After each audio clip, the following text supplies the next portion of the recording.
Hey travelers! Welcome back to my YouTube channel. My name is Jude, your legit travel agent.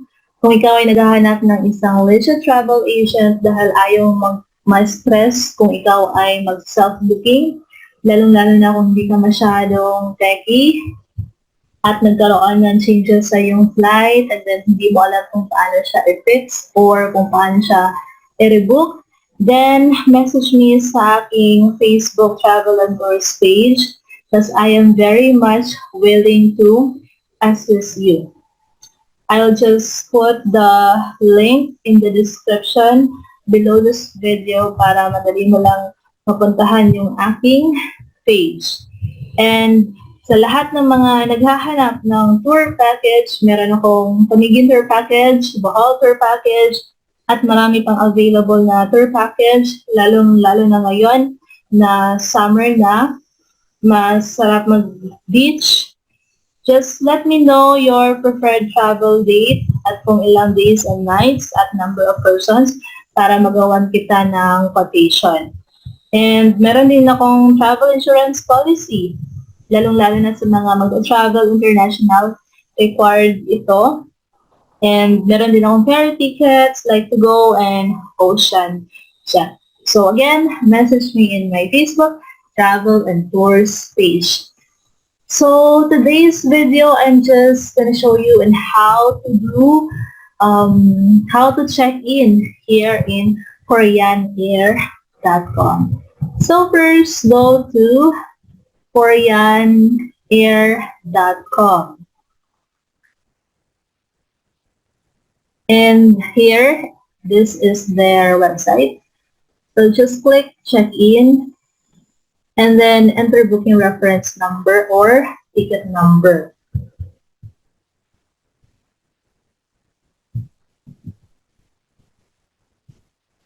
Booking reference number, this is a 6-character code.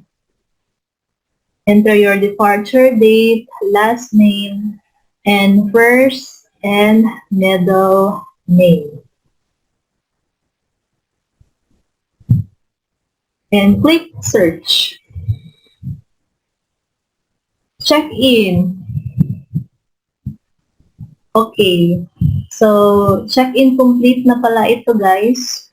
But still, I'm just gonna show you. Kung hindi pa, merong button na check-in dito sa right side. And this is the name of the passenger. So, since naka-check-in na, nag-appear na dito yung seat. Okay, for flight number TE 62639F. And then 32B and 19C. So, dito sa right side, dito yung boarding pass. So, just click that button para makita mo ang iyong boarding pass. Okay. So, when you click next, dito yung passenger information. So, just fill that lahat ng mga details na kinakailangan i-fill up. And below, nandito yung mga seat plan sa airline. Yung mga blue, available seat pa yan. Yung mga X ay hindi na. Okay.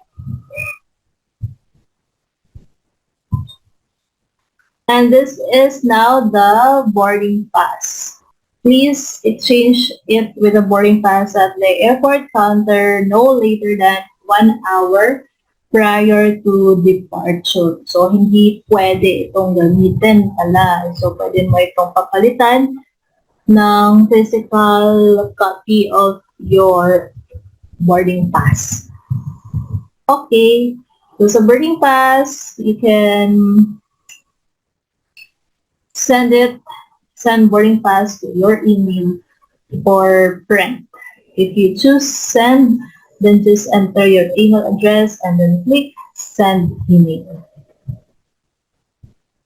Okay, so here, kapag tapos ka na mag-check-in, and then dito, merong nakalagay na check-in is complete. Okay. So, ganun lang guys. So, very easy lang naman na check-in online. Just follow kung ano yung sinasabi ko para malaman mo kung ano yung mga pipindutin. So, basahin mo lang din and I'm sure na masundan mo rin siya kung paano mag-check-in. Okay, so again, kanina nakita mo na yung boarding pass ay papalitan daw siya ng physical copy of your boarding pass not later than 1 hour before your departure time. Okay, so that's it. Yun lang kung paano mag-check-in online dito sa koreanair.com. And thank you so much for watching this video. If you have questions, just message me in my Facebook Travel and Tours page, link in the description. Don't forget to like and subscribe. Bye guys! Thank you so much for watching.